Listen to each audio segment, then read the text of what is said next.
계속 저는 행동이 더 떼고 그래요. 안 하면 더 혼나요.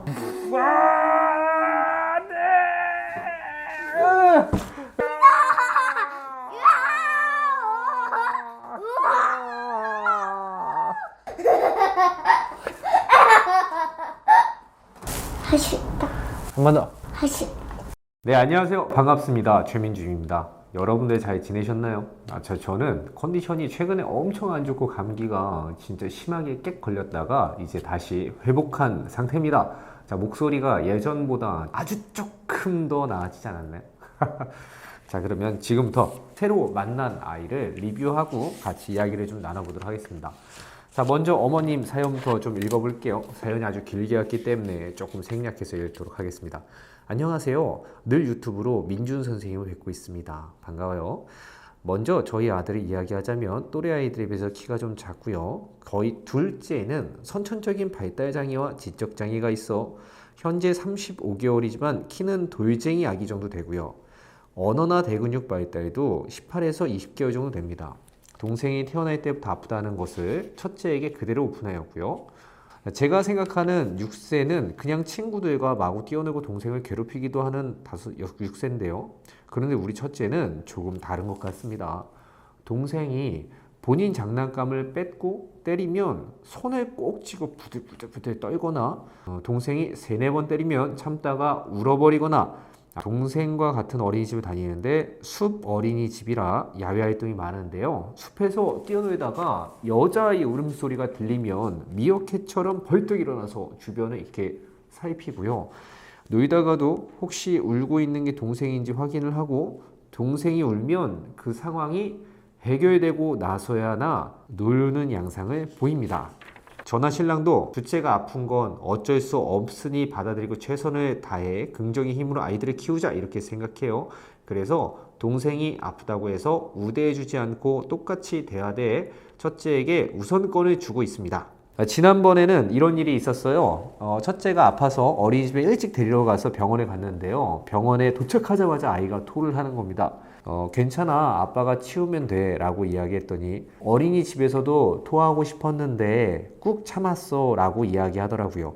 아니, 이게 참는다고 참아지는 건지 아이의 성향이 궁금합니다. 자, 동생을 사랑하고 아끼는 마음이 너무 예쁜 첫째지만 저는 오히려 이런 아이가 걱정되고 두려울 때도 있습니다. 이렇게 예뻐하는데 학교 가서 동생 때문에 놀림받게 되면 그때 동생을 미워하게 될까봐 일어나지도 않은 일 때문에 늘 걱정이 돼요. 자, 그래서 궁금한데요. 아이의 마음이 동생이 아파서 본인이 잘해주는 건지 아니면 원래 아이의 타고난 기질 자체가 참을성이 많고 말을 예쁘게 하는 편인지 평소엔 또래 아이들과 다를 바 없이 갑옷 좋아하고 칼싸움을 좋아하는 아이인데요. 동생과 연관된 일만 있으면 조금 예민해지는 것 같아서 선생님 도움이 너무 필요해요. 긴 글 읽어주셔서 너무 감사드리며 꼭 연락주세요.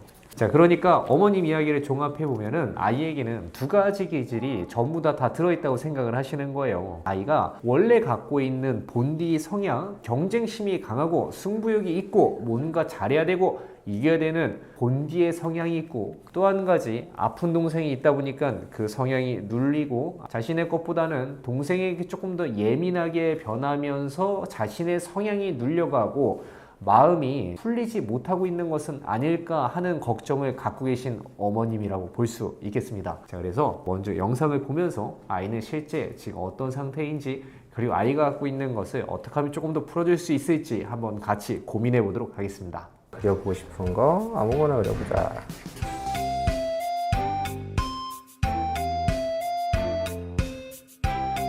저 너무 작죠? 맞아. 굳이 나무 엄청 작다. 그건 무슨 뜻이야? 로봇이 엄청 크네?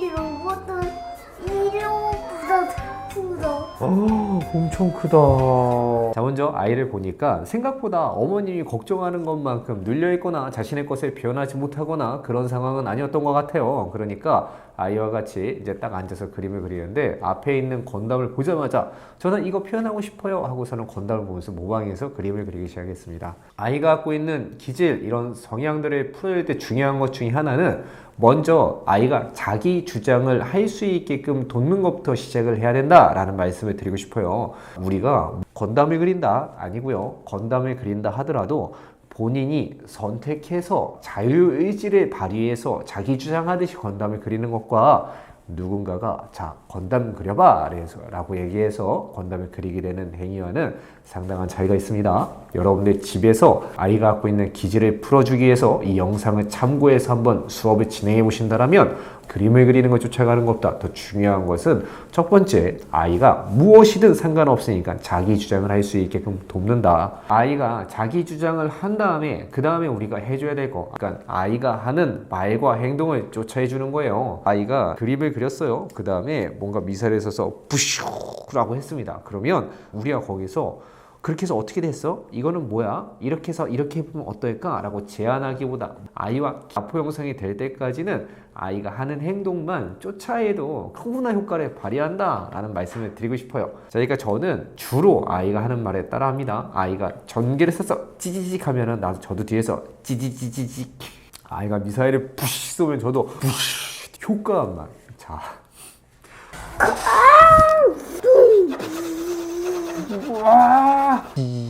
안돼! 내 방어막을 뚫고 나오네. 징징 양쪽 칼. 여러분들도 공감하시겠지만 사실 아들들이 이제 놀 때 하는 얘기들은 말이 그렇게 많이 등장하지 않습니다. 그것보다는 효과음이 훨씬 더 많이 뿌시 퐁 이런 것만 잘하셔도 아이와 라포 형성을 하는 데는 크게 어려움이 없을 것이다 생각해요. 자, 다음으로 아이와 라포 형성이 충분히 되었다 그러면 내가 제안을 한번 해보는 겁니다. 자, 여기서 만약에 우리가 라포 형성이 그 전에 잘 되었을 때와 되지 않았을 때 차이가 있는데요. 잘 되었다라면 어떤 일이 벌어지겠어요? 제가 제안하기를 하려고 할 때 아이가 저한테 충분히 쫓아와서 선생님 뭘 하려고 하는지에 대해서 관심 갖고 그거에 대해서 함께 상호작용할 준비를 하고 있는 모습을 보일 거예요. 자, 영상처럼요. 선생님도 하나 그려봐도 돼? 이건 뭐지? 치킨 꼬리. 진짜 무서워. 안 돼. 보면 안 돼. 안 돼. 보면 안 돼.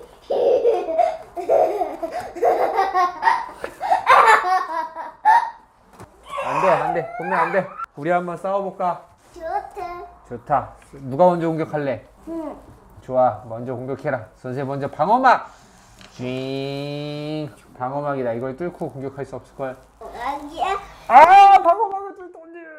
자, 그런데 이 영상을 보면서 분명히 또 어떤 분은 이런 것들이 궁금하지 않을까 생각해 봅니다. 아니 선생님, 그림을 그리는데 그림 그리는 거 굉장히 다양하고 예쁜 것들이 많은데 왜 이렇게 공격적인 것을 주로 그리나요? 이러면 아들이 갖고 있는 공격성이 더 올라가지 않나요? 라고 질문하시는 분들이 계실 것 같아요.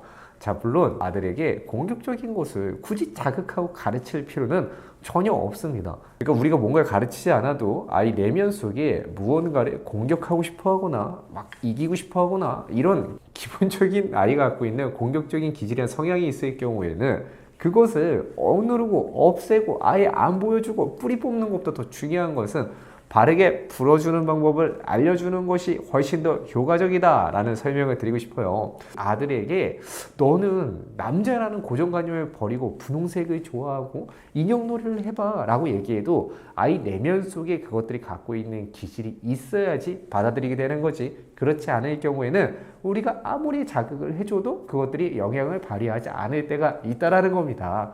그래서 오늘 영상에서 아이가 보이는 모습들을 봤을 때 이 정도 모습을 보인다라면 아이 내면 속에 분명히 이 공격적인 욕구에 대한 기질은 없는 것이 아니라 이미 내재되어 있다. 아이가 갖고 있는 공격적인 기질을 물리적인 폭력을 행사하지 않고도 종이 위에 스토리로서 믿을 만한 교육자와 함께 풀어보는 행위는 너무나도 건전하고 중요한 행위다라는 말씀을 드리고 싶어요. 저는 공격적인 행동을 아들에게 가르칠 때 이것을 성교육과 좀 비슷하게 대하셨으면 좋겠다라고 생각을 합니다. 아이들이 성에 대한 관심이라는 것은 우리가 보여줘서 그것들 왜곡되어서 잘하는 것이 아니고 이미 내재되어 있는 것이기 때문에 단순히 아예 안 보여주는 것이 아니라 일정 부분 바른 교육을 통해서 아이들이 본인의 성을 통제할 수 있게끔 하는 것이 훨씬 더 효율적이다라는 것들이 과학적으로 밝혀졌기 때문에 우리는 공교육기관에서도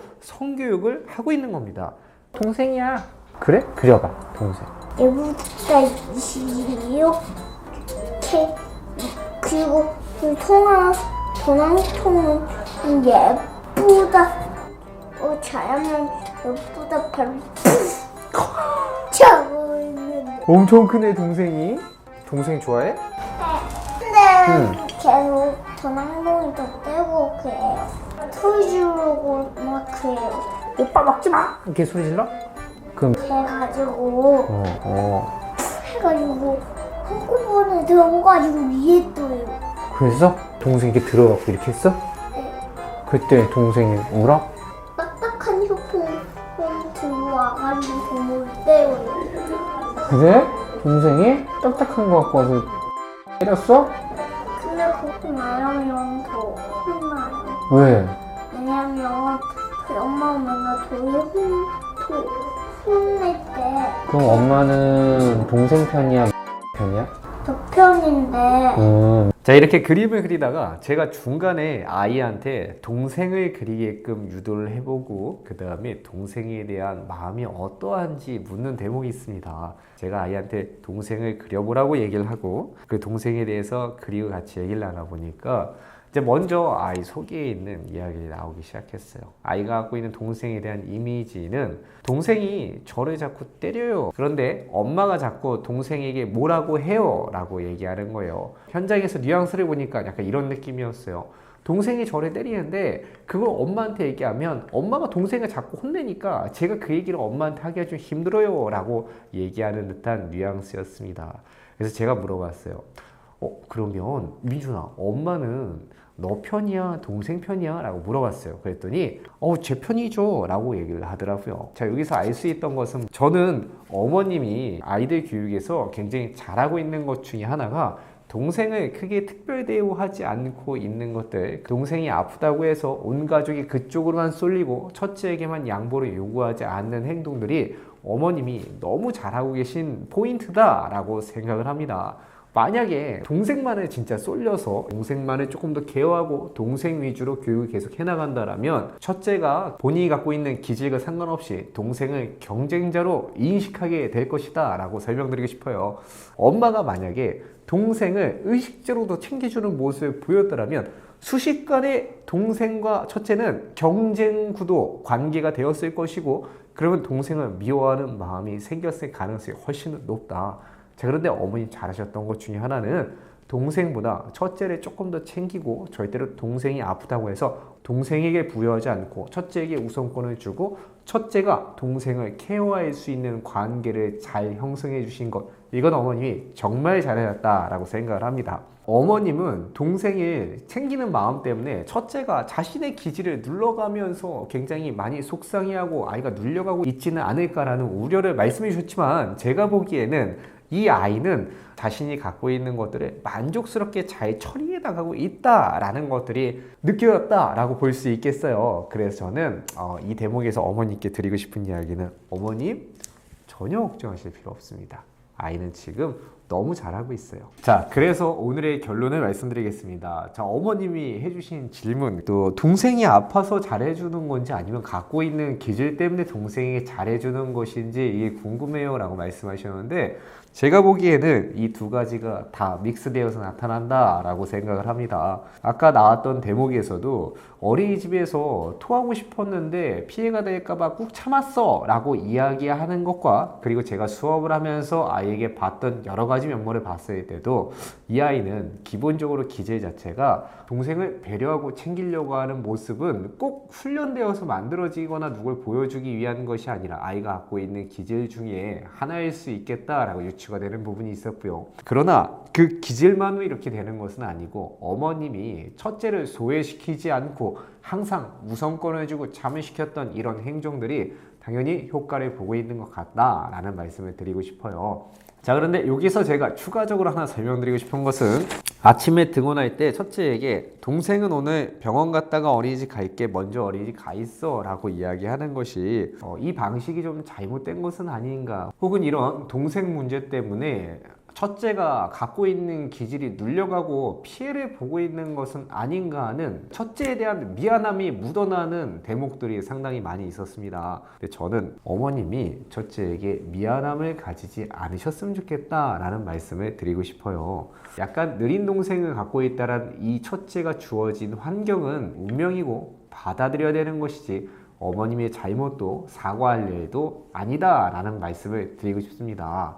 근데 만약에 우리가 미안한 마음에 계속 첫째의 눈치를 살피게 되고 첫째에게 과도하게 미안함을 갖게 되면 아이는 파고드는 마음을 갖게 됩니다. 맞아, 이게 지금 내가 힘든 이유는 엄마가 이렇게 동생을 놔줘서야. 동생이 이렇게 느려가지고 내가 힘든 거야. 내가 피해를 보고 있어 라는 원망을 듣지 않기 위해서라도 우리가 해야 되는 것 중에 하나는 동생이 이렇게 나오는 것은 누구의 탓도 아니야. 이거는 우리가 받아들여야 되는 것이고 우리의 삶의 일부고 동생이 이렇게 태어나는 것은 또 하나의 우리 가정의 축복이야 라는 시각을 굽히지 말고 아이한테 전달해 주시면 좋을 것 같아요. 저는 실제로도 이 친구에게 느린 동생이 있다라는 것은 문제가 아니라 생각하기 나름에 따라서 강점이 될 수도 있다. 인생의 출발선을 늦게 만드는 것이 아니라 더 잘 될 수 있는 하나의 스토리가 될 수도 있다라고 생각을 합니다.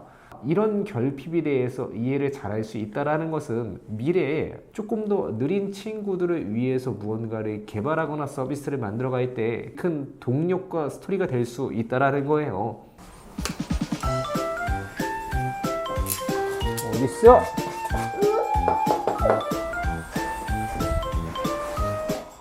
맞습니까? 여기와 여기?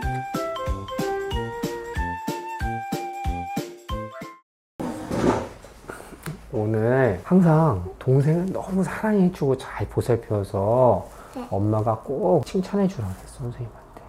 그래서 선생님이 너무 잘했다 칭찬해줄게, 알았지? 네. 앞으로 동생 많이 사랑해줘. 네. 자, 선생님 화이팅! 자, 선생님 마지막 해주고 싶은 얘기 있어. 생각한 걸 뭐든지 이룰 수 있다. 알겠지? 할 수 있다. 할 수 있다. 해봐. 할 수 있다. 한 번 더. 할 수 있다. 좋아. 화이팅! 자, 이렇게 오늘 수업이 모두 마쳐졌습니다. 자, 오늘 오신 어머님은 경상남도에서 오신 어머님이셨어요. 제가 멀리서 온 만큼 이 아이한테 오늘 꼭 심어주고 싶었던 것은 작은 성공 3번이라는 그 아이가 무언가를 할 수 있다는 자신감을 심어주고 싶었어요. 제가 아이한테 꼭 오늘 1시간이 영구적으로 영향을 끼칠 수 없겠지만 그래도 오늘의 1시간이 아이 인생에 굉장히 큰 영향력이 있는 시간이 되었으면 좋겠다라는 생각으로 아이가 성공을 경험할 수 있게끔 돕고 싶었어요. 오늘 이 영상을 보신 여러분들 다들 집에서 이 정도 그림 그리기 수업은 한번 해보실 수 있으시겠죠? 자, 요즘 댓글로 어머님들이 집에서 아들이 갖고 있는 기질이나 이 성향을 좀 풀어내는 방법 이런 것들을 좀 하고 싶은데 여성인 저는 그것들이 감당이 잘 안 됩니다. 어떻게 하면 좋을까요, 선생님? 하는 댓글들이 좀 있어서 오늘은 조금 더 소상히 집에서 해볼 수 있게끔 제가 이런 것들을 좀 풀어서 설명을 좀 해봤습니다. 자, 오늘 영상도 도움 많이 되셨죠? 우리가 집에서 아이가 갖고 있는 기질 끌어낼 때 중요한 거 다시 한번 짚어드리자면 첫째, 무엇이든 간에 아이가 스스로 선택해서 자기 주장을 할 수 있게끔 도와야 된다. 자, 두 번째, 미러링. 그러니까 아이가 하는 말과 행동을 쫓아서 해주는 것이 그것이 라포 형성에서 적극적인 도움이 된다. 뭔가를 가르치려고 하는 것보다는 아이가 하려고 하는 것, 이끌어 가려는 것에 자꾸 몸을 맡기고 한번 딸려가 보시라 라는 이야기입니다. 그리고 세 번째, 라포 형성이 충분히 된다면 그 다음부터 여러분이 제안을 할 때도 아이가 끌려올 것이다. 이때는 조금씩 아이에게 방향을 제시할 수 있고 가르칠 수 있는 상황이 되어가고 있다 라고 설명드릴 수 있을 것 같아요. 자, 이런 과정을 통해서 상상이 현실이 되게끔 만들어주는 작은 과정들이 아이 인생에 굉장히 큰 영향력을 끼치는 경험이 된다는 것을 기억하시길 바라면서 오늘의 이야기는 이걸로 마치겠습니다. 자, 여러분들 그럼 다음에 또 봐요. 안녕!